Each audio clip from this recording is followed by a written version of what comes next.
Hey everyone, this podcast is part of Story Mode, the podcast network of Gamefully Unemployed. You can support us and gain access to other great exclusive podcasts at patreon.com/gamefullyunemployed. That's patreon.com/GAMEFULLY unemployed, which is spelled like it sounds.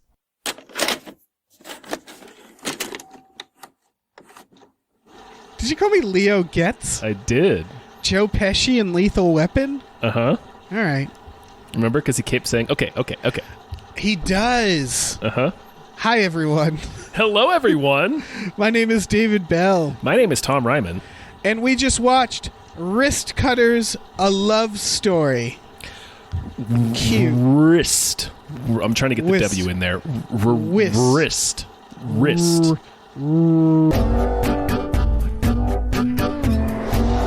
Soon after I killed myself, I found a job here at Kamikaze Pizza.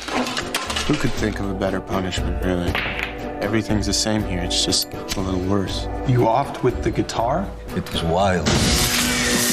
Iggy Pop almost came to see that gig. I was missing Desiree. I think it was Desiree's suicide that really hit me. What? She offed herself about a month after you. She's not in the city. Worst case scenario, we just take a ride, right? We? You got anything better to do? It's hard. It's difficult, yeah, but you know it's there. You guys know it's there. Folks, this is from our Patreon, which means this is brought to you by a new name. A new name's on the board, Tom. Uh-oh. Mad Mo Bala. Mad Mo Bala. Fun story about Mad Mo Bala is that when they first sent me their name, they accidentally typed it wrong, and it was Mad Mo Balls. and then when they were like Bala, I was like, oh, okay. Aw. Mad Mo Balls would have been pretty dope, but I had to that's say fine. Mad Mo Balls at least once. Yeah. Mad Mo Balls would have been dope, but that's fine. Yeah. This is a film from 2006 Yes. that I never saw. Tom, had you seen it? Yes, I have seen it. I actually own the DVD somewhere. Oh, interesting. I got it. I bought a used copy from Blockbuster when they were cleaning out their inventory. Ooh, I know that. I know that game. Oh yeah. Oh, I have a lot of those. Yeah, that was an incredible time when Blockbuster had to get rid of it all. Yeah, I got a lot of Blu-rays in that time. It was pretty dope. Oh, yeah. I was like all over that shit. Yeah. Tom, what did you think of this movie? I think it's okay. Like I like a lot of things about it. I think the ending's kind of a mess. But I like most of it, even though there are parts that are just so indie that it's like, okay. Well, but okay. like, this is what's interesting to me is that when I heard of this movie, if I had known it was 2006, I probably would have been more optimistic because I thought I wasn't going to be able to stand this movie. oh, well, no, it's completely tolerable. Like I even enjoy most of it, but I was going to say, I like it. It's the indie that I like. Including the what's the actress's name? It's Shannon Sossamon. something. Shannon Sossamon. Like the moment I saw her, I was like, "Oh, it's this era of indie." it's that era of indie, yeah. Which is its own kind of obnoxious, but Oh yeah, it's just the kind that personally I like because I was at the right age for it. You know, I think of for sure. Rules of Attraction. Rules I of think Attraction, yeah, absolutely. Just anything with her in it, I guess. 40 Days and 40 Nights is very well. That like was an indie, but yeah, like Amelie. Oh yeah, it did have indie vibes. And I like think 40 Days and 40 Napoleon Nights. Dynamite. Yeah, but this is that kind of shit. It's the weird way to start, but this movie isn't the insufferable that I thought it was going to be. I also enjoyed it. Yeah, no, it's not. Like I said, I enjoy most of it. I think the ending is kind of a mess. Yes, because I will say the biggest problem, I guess we should explain what the movie is about, because this was another thing where I had no fucking idea what this movie was about. I just knew the title, and I thought the title was terrible, and just looking at the cover, it also has like a cover that looks like a lot of other movies. Which cover? Is it the cover of... It's like the all white infinity background with like them next leaning to on a the side? road. Okay. There's a different one that's slightly better. That's just of like a painted hand, like a chalk outline with a broken, like a snapped off wrist, and that's slightly better. Yeah.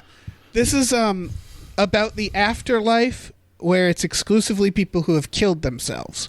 Yeah. And it creates one, I thought was I guess fun is the right word for it, game in the movie, which is people guessing how everybody else off themselves. Yeah, and pretty much anyone with a speaking role that you're introduced to, it shows you what happened to them. Yes. Not everyone, but most people. And the way the afterlife is that it's not hell. It's just kind of shitty. Yeah, it just sucks. It's like it's all the shittiest parts of California, which is where they filmed it. Yeah, it's everything is kind of ugly, or everything is meant to be ugly.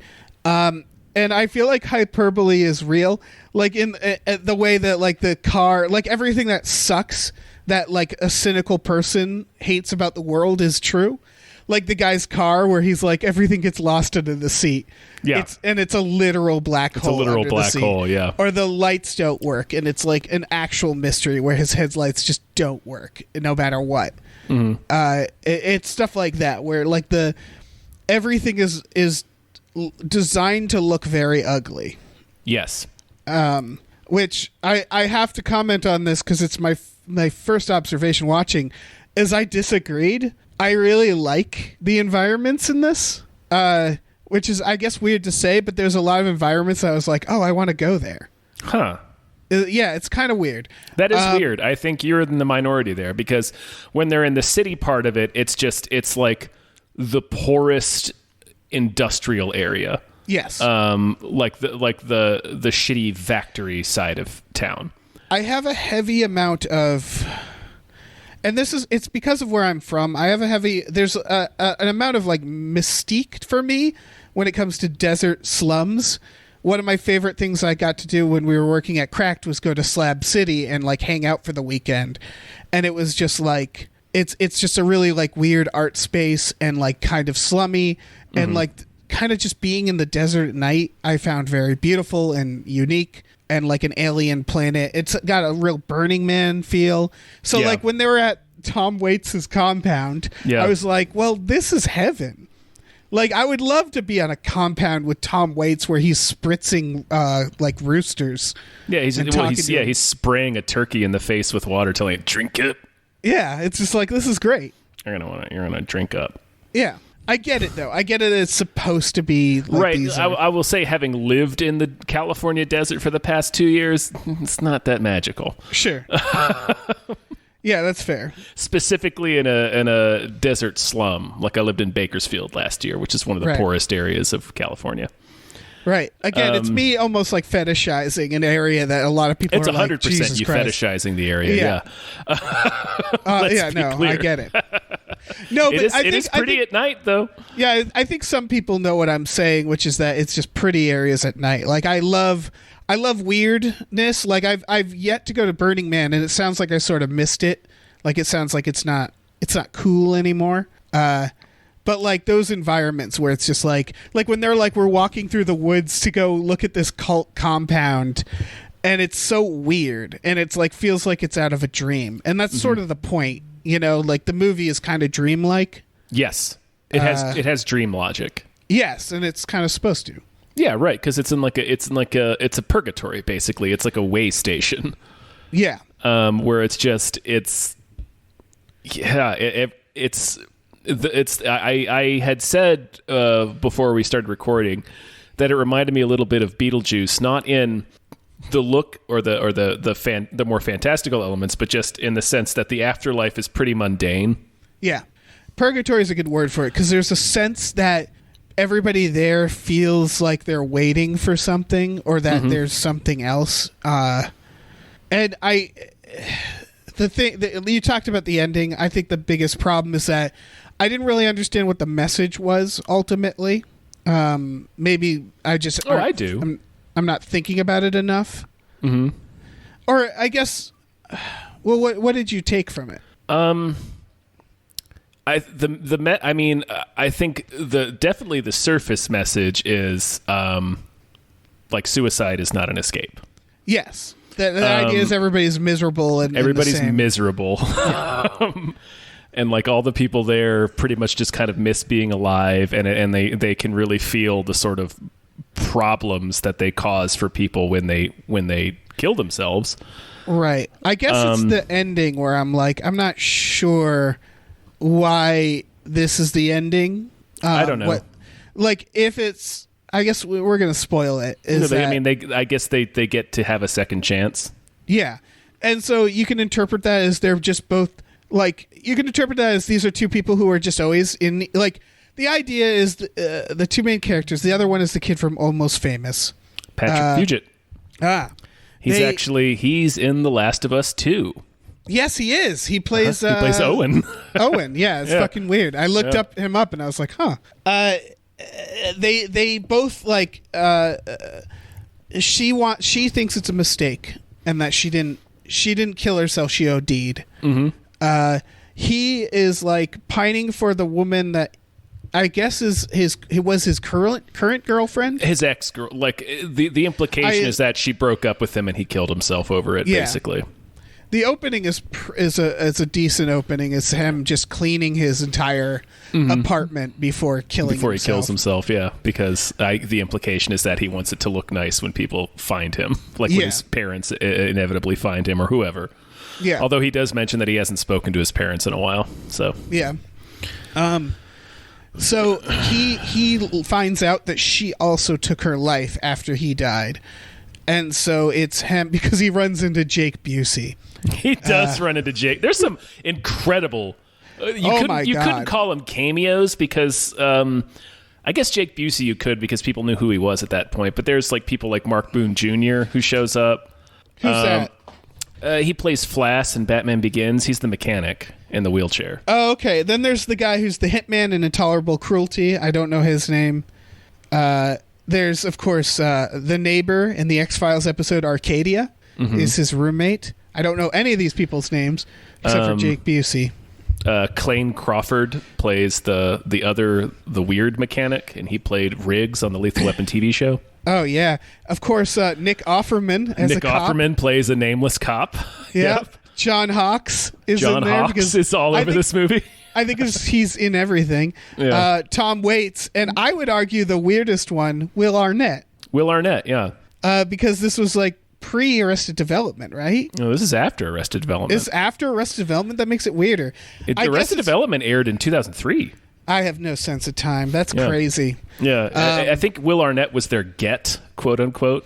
Oh, I feel like they were just like, Will Arnett, do you want to do a scene with Tom Waits? And he's like, yeah. Yeah, I do. Yeah. Do you want to stab yourself in the heart atop a weird fake castle? Absolutely. Yeah. 100%. It's a very Job-like role. I see why they gave it to him. Yeah. That feels like something Job would do. 100%. That's why they offered it to him, because he played a shitty magician on television. So it's like, do you want to be a shitty cult leader who's like wrong about everything? So the implication with the girlfriend is that she joined a cult after he killed himself. Yes. And then it's a cult suicide, and those are the cultists after killing themselves. So yeah, he learns that his girlfriend is also in the afterlife, so he goes to find her. And then he meets before this, he meets a Russian like rock singer. Yeah, who is fucking Shea Wiggum. Who is that? He looked very familiar. Oh man, he's in a lot of things. I think most recently he's one of the two detectives in Joker. Oh no shit. He's in Kong Skull Island. That was pretty recent. Oh, good for him. He's in Waco. He's in that movie where he plays a fake pastor and Michael Shannon's onto him. I forget what it was called. The Quarry. Yeah. It's fucking Shea Wiggum, man. He's one of my dads. He's one of my Hollywood dads. Oh, okay. Good for him. He exudes dad energy. He was in First Man. Yeah, he's in a lot of stuff. Good for him. Mm-hmm. Yeah. All right. Well, yeah, he's like a weird. I'm looking up the other guy. Yeah, both the leads are in First Man. I don't know what that means. Patrick Fugit. Yeah, he was also in fucking First Man. Mm-hmm. I don't know what's going on here. I don't know what any of that means. Yeah. But yeah, they go on a road trip because he's just like helping him out. And he's this Russian guy whose entire family killed themselves. Yep. He killed himself on stage by electrocuting himself with his guitar. His brother took pills. His mother took herself off life support, it looked like. Yes. and his dad hung himself, and they're all kind of like related to each other's deaths, and so they're living together. He goes on this road trip to find this guy's girlfriend. Yeah, Desiree, who's and he just sort of knows, like it's very dream logic there, where they just sort of get in a car and go, because he's like, I know she's not in the city, I just can feel it, and then he just sort of like wanders around. And then they pick up this hitchhiker, and she's the one who OD'd, and she's looking for the people who run everything. And in the end, he finds his ex-girlfriend, and she's kind of like part of this cult, and she's a little like she's too far gone, kind of. Yeah, she's a cult member. Yeah, and so it doesn't work out there, and then he.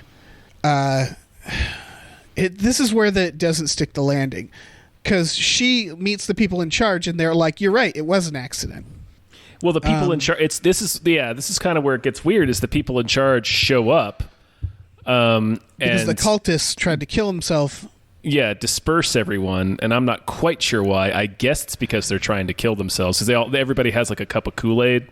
Will Arnett's up there with a dagger. I guess it's not clear why they show up. No. Is part of why the ending is weird to me. Yeah, they first go to Tom Waits' compound, aka Heaven, and he's telling like weird stories about trees, and it's exactly the type of experience you'd expect on a compound with Tom Waits. Right. It's just probably just Tom Waits hosting a party in his backyard. Yeah, and they just filmed it, and then they built a movie around it. Here's a story about a fake tree. This one was straight, and the other one was curvy. You understand?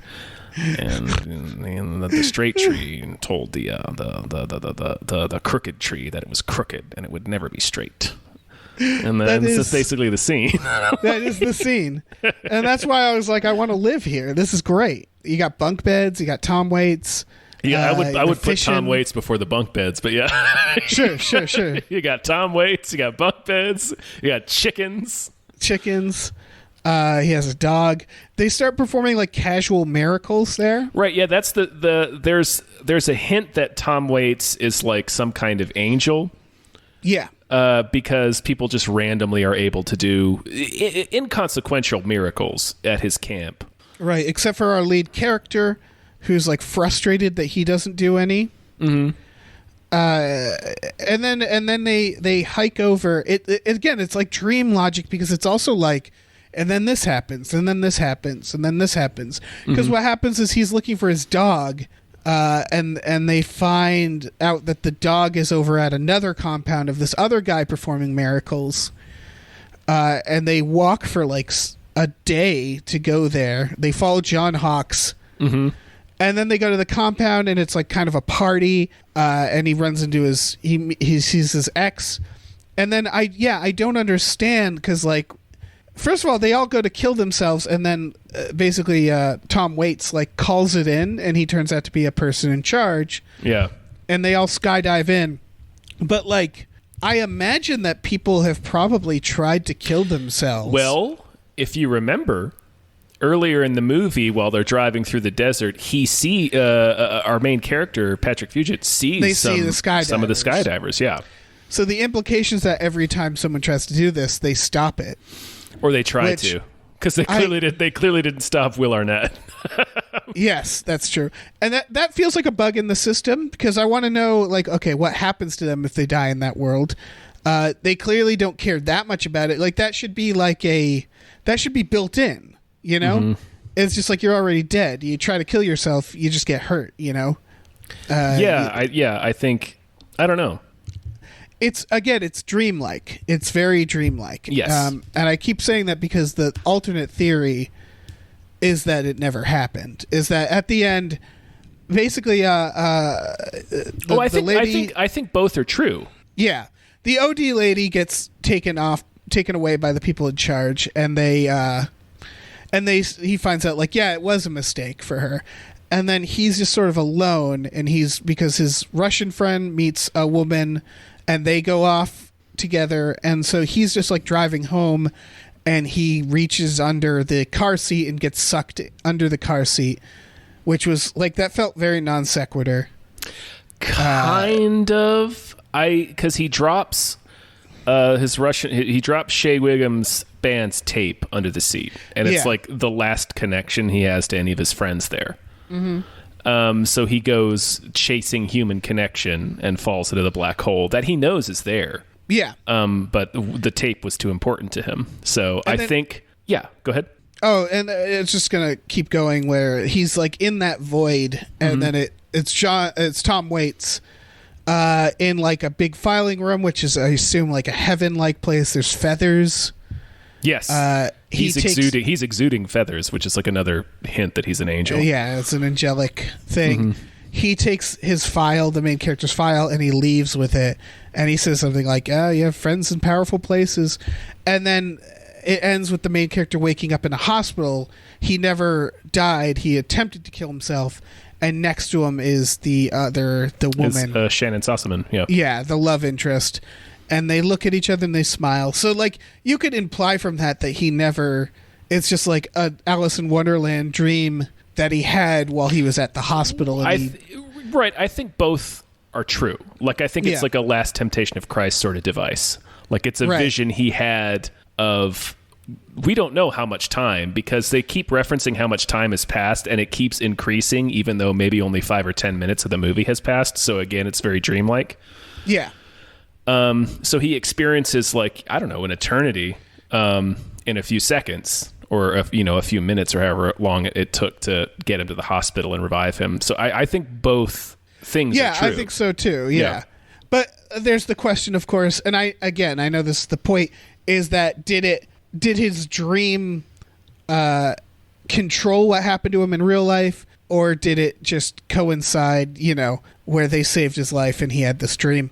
I think that's the point. I think that's the point, yeah. I think the idea is, in the world of this movie, it's legitimately the afterlife, and he was saved. And, it's the idea that time doesn't matter, so it's all happening within minutes of, him attempting suicide.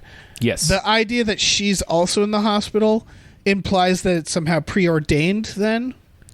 Because if she OD'd and she... You know what I mean? Like, unless their bodies in proximity to each other has something to do... if you went through the hospital, all those people would be there in the hospital? Maybe. That could be part of it. It could be. Or it could just be a story. I'm applying like hardcore logic to it, but I think it's because the ending it's a very specific thing that happens. He's next to the woman that he was also in the afterlife with. Yes, that's a hell of a coincidence. Yeah. So I want to understand it. I don't know. I'm challenging God to explain this. Explain this to me, Tom Waits. Yeah. I don't know. I think it's just...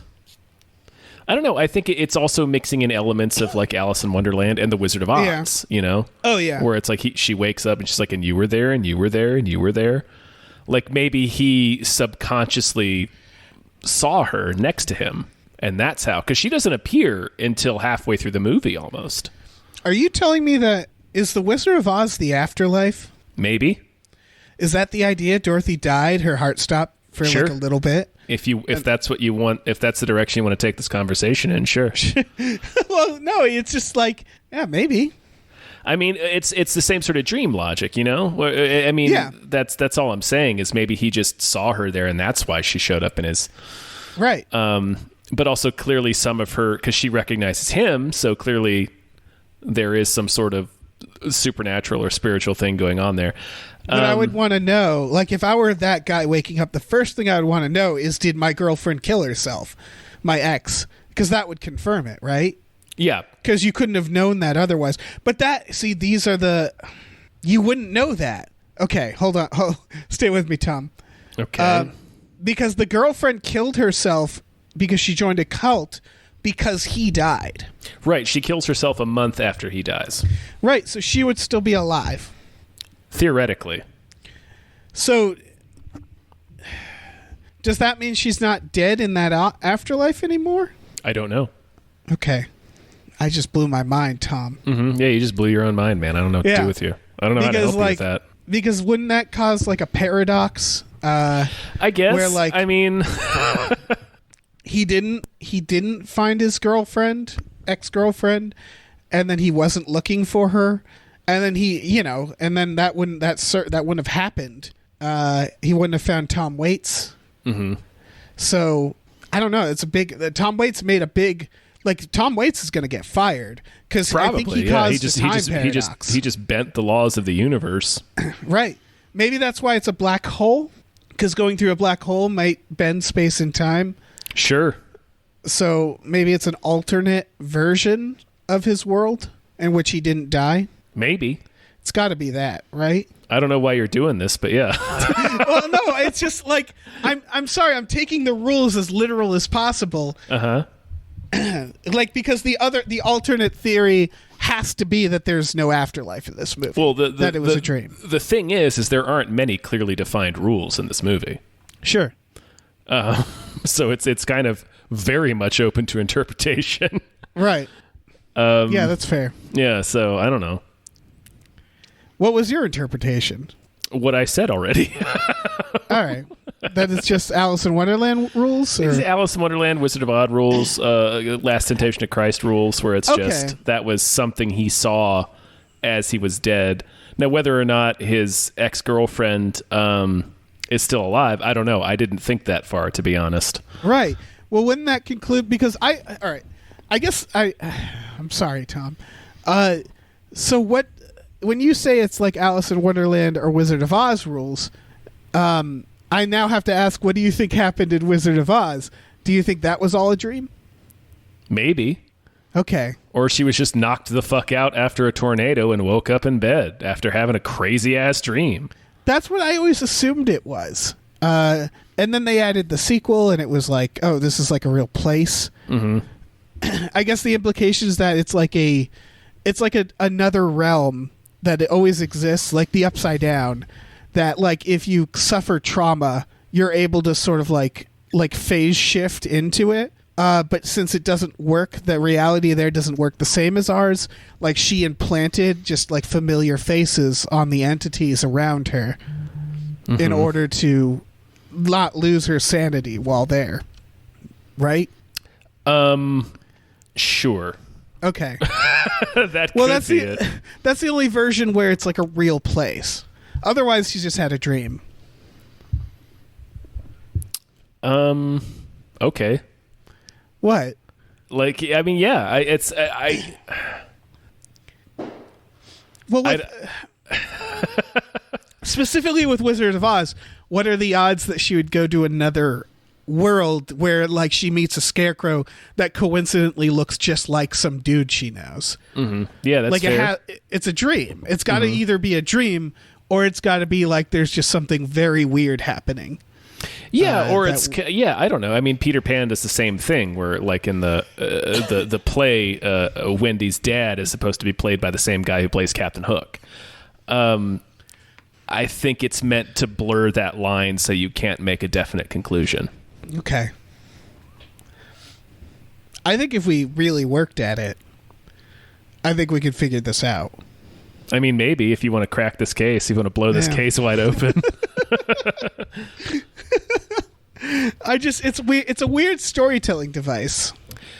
Especially when I don't think it's pretty. Like I've mentioned, like 5 or 6 different. No. It's not uncommon. It's just weird when you think about it.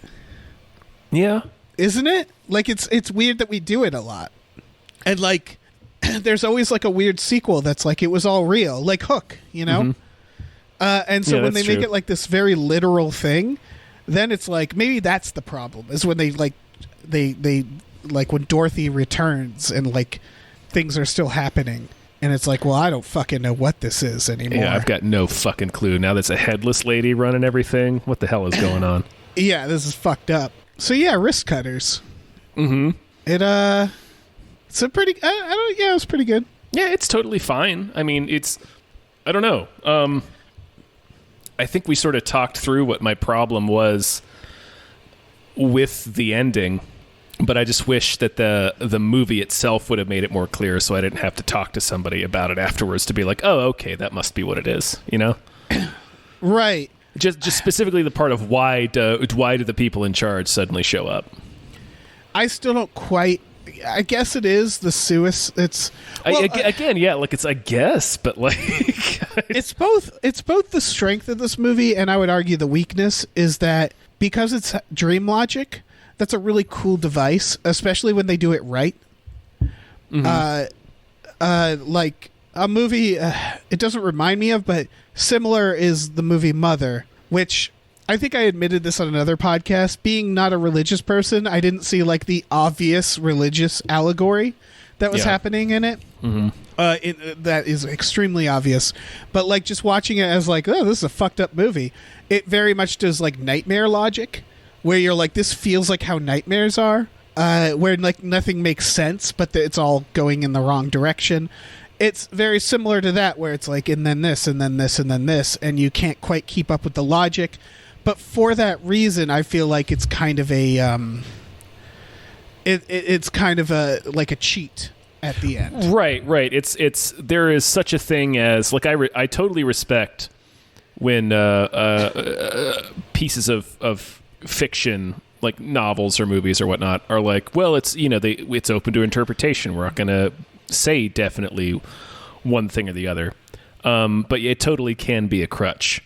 Yeah. Where it's like, well, we just wanted to have this in there, and it's just that there's no rules here, and it's like, well, all right, but like if there's no rules, then it's like really hard to understand what the consequences and what the stakes are, and like what.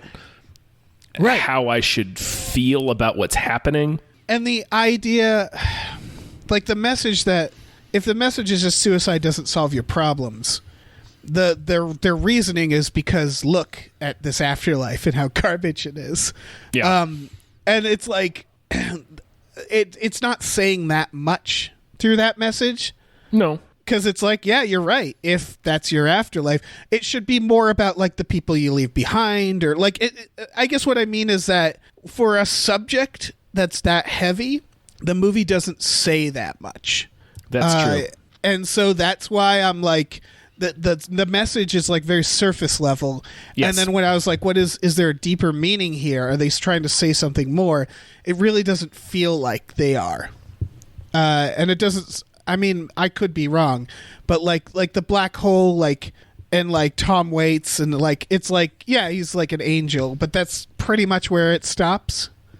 I think you could infer that it's about its message is that human connection is the main thing that drives us and feeds us. Spiritually and emotionally, because you still seek it out in the afterlife, and it's no different. And that was what I thought would have been I don't know if this is a better message because it might say something terrible, is I thought the message ultimately was going to be that they find love in each other and they make this miserable place happy. I think them. Yeah, they do sort of do that with Shea Wiggum's character, but we don't know what's going to happen to them. Like, maybe they come back to life too. I don't know. And like they're rewarded then with life, and it's like right. I think that would be irresponsible. Maybe I don't know. Like, exactly. I don't think you should glamorize the afterlife of people who kill themselves. I think if they did it right, because the afterlife where they killed themselves, the analogy is that it's a place that's supposed to make you want to kill yourself, right? Like it's a miserable place they live in. Yeah. The environment, everything is designed to, you don't want to be there unless you're me and want to be on Tom Waits' compound, but you know what I mean. Right. It sort of forces you to interact with people because you're like, well, fuck it. Nothing matters. Like, Right. And I thought the message was going to be that this environment, which is the environment that a person with depression would like see the world in a way. Mm-hmm. Like the idea that human connection and finding something would make this miserable world worth it to them, even though it's technically the afterlife. You know what I mean? Yeah. I thought it was going to be people finding a way to keep going in this misery. I think that's part of it. That's definitely a major part of it. Yeah, and you could argue that's the idea of the purgatory, which is that like they're rewarded with an actual afterlife or something once they found a reason to keep going. But instead, they just sort of reward them with, and you get to live again. And it's like, I don't know. it's weird. Yeah. And it's not necessarily bad. And maybe what I'm arguing is, excuse me, is bad because movies about the afterlife is always this shit. Like what's the Robin Williams one? What dreams may come. Where it's again where they start like stamping all these weird rules on the afterlife, and it's like, wait, what the fuck are you even trying to say? Well, to be clear, in What Dreams May Come, Robin Williams' character doesn't kill himself. Right, but his wife does. His wife does, and she's in hell. Yeah. And that's a very big difference. We talked about this in Best Bad Movie, though, which was that it was so weird to me, whereas they were like, it's the afterlife, man, everything goes. And it's like a real hippie vibe. And then they're like, but if you kill yourself, you go to hell. You go to hell. And it was just like, Jesus. Like, that's a real biblical thing to have in this, like, hippy-dippy afterlife. Sure. Because, again, it's like it's just some writer saying this is what I think the afterlife is.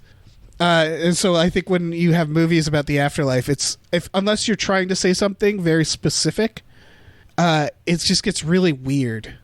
Yeah. Like the rules. Yeah, for sure. Yeah, because it's basically a writer saying that they're God, which I guess all writers do when they're writing a story. But you know what I mean? Like, that's all the fucking Bible is, man. Yeah. It's just a writer being like, well, here are the rules. Yeah, exactly.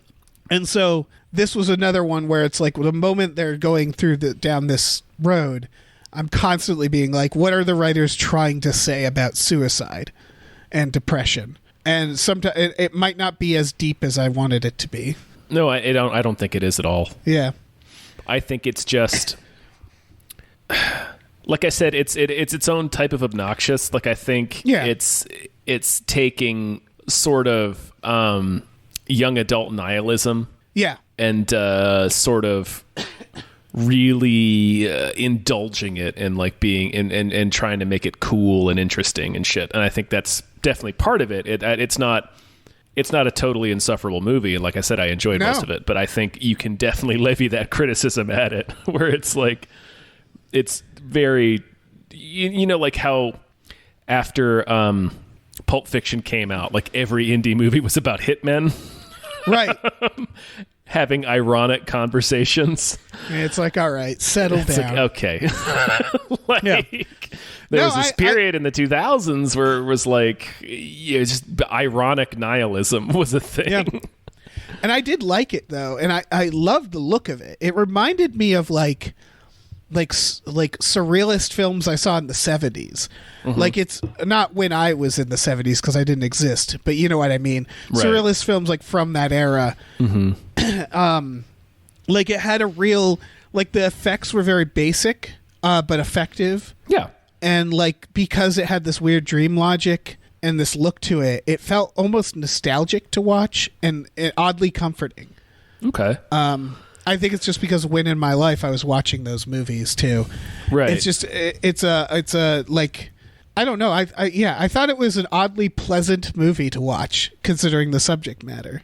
Yeah, after that opening scene, which is pretty sad. Yeah. But when you know what movie you're watching, the fact that you had I had asked you about this movie and you told me what it was. Mm-hmm. So when he kills himself at the beginning, I'm like, yeah, we wouldn't have a movie otherwise. So right, but it's still sad. It's supposed to be sad. Yeah. Yeah, it's like, oh. Yeah. But I guess what I'm saying is, having known that, I wasn't like shocked because the way they designed the opening scenes, it could be interpreted as someone being like, I'm finally gonna clean my room, get my life together. Yeah. And I think that's the implication. Yeah, 100%. Yeah, that's definitely meant to be a misdirect. Yeah, which is a good one. It's I don't know. I don't know who I'd recommend this movie to. I just kind of enjoyed it. I mean, yeah, it's definitely not bad. I mean, and it's on Hulu. Yeah. If you have Hulu, oh yeah, it's on Amazon Prime as well. Oh, if you have Prime, yeah. It's watchable. It's not a movie. Like, I guess I'm not ready to say this is a good movie. Just that I enjoyed the movie. Mm-hmm. I like Tom Waits sleeping in the road because, of course, that's where you'd find him. In the middle of the fucking highway. That's where you'd find Tom Waits. Yeah. And he'd wake up and be like, "No, I'm just out looking for my dog." Yeah. You see, I lost my dog, and I'm trying to find him, and I don't know where he is. It's perfect. That's Tom Waits sleeping in the desert highway. Yeah. That's what you get. That's what happens to you. It reminded me of buying drugs as a teenager, because when you buy drugs as a teenager, it's kind of like Alice in Wonderland, where you like hear about a guy and then you talk to this guy and they're like, yeah, no, I can hook you up. Well, just come with me. And you suddenly are in some guy's apartment, and then you realize it's not really his apartment.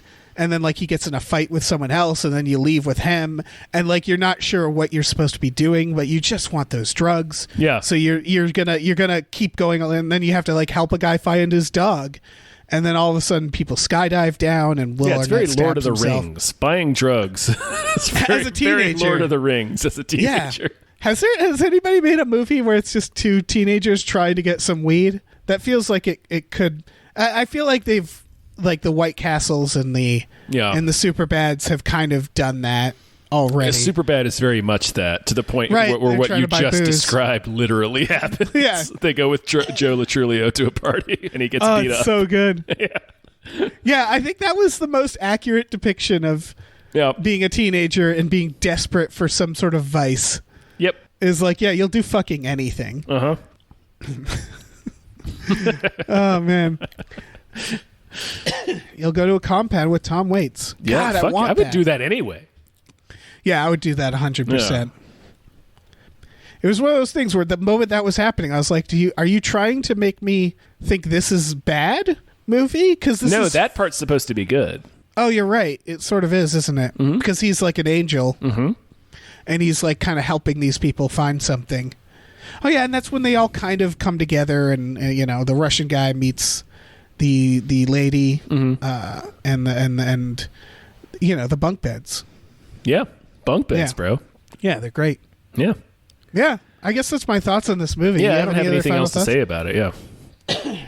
Yeah, it was. I'm glad I saw it. It sounds like you already had seen it, but I would have never seen this movie otherwise. Yeah, it's not a movie that I forget why it popped up on my radar all those years ago, but it's not a movie that many people have seen, I don't think. No, I don't think so. And I do think some people would appreciate it. Yeah. So I don't know, check it out. Or don't. Yeah. Do whatever. I don't care what you do with your life. It's your life, man. It's not my business. Yeah. If Tom Waits invites you anywhere, go. Yeah, go, obviously. Even if Tom Waits walks up some and incredible journey you're about to embark on. Yeah, I don't care what he says. If Tom Waits walks up and he's like, "Hey, I want to bury you alive," you go with him. Yeah. You go with Tom Waits. I was thinking about trying to play baseball with a hedgehog. Yeah. You're like, well, fuck yeah. Well, yeah, we're going to do that. I mean, obviously, lead the way, Tom Waits. Yeah, me and you. Me and you, baby. Yeah. So thank you to Mad Mo Bala. Mo Bala. Thank you so much. Indeed. Thank you. Yeah. This was through our Patreon. So you can check out our Patreon at patreon.com/gamefullyunemployed. We have exclusive podcasts there, like Tom and Jeff Watch Batman, and Fox Mulder is a Maniac. And we have tiers where you can ask us to watch movies. Sometimes we'll like them, sometimes we won't. But we'll talk about them either way. That's a That's guarantee. Yeah, you're guaranteed to get us talking mostly about the movie, sometimes about, The Wizard of Oz. Sure.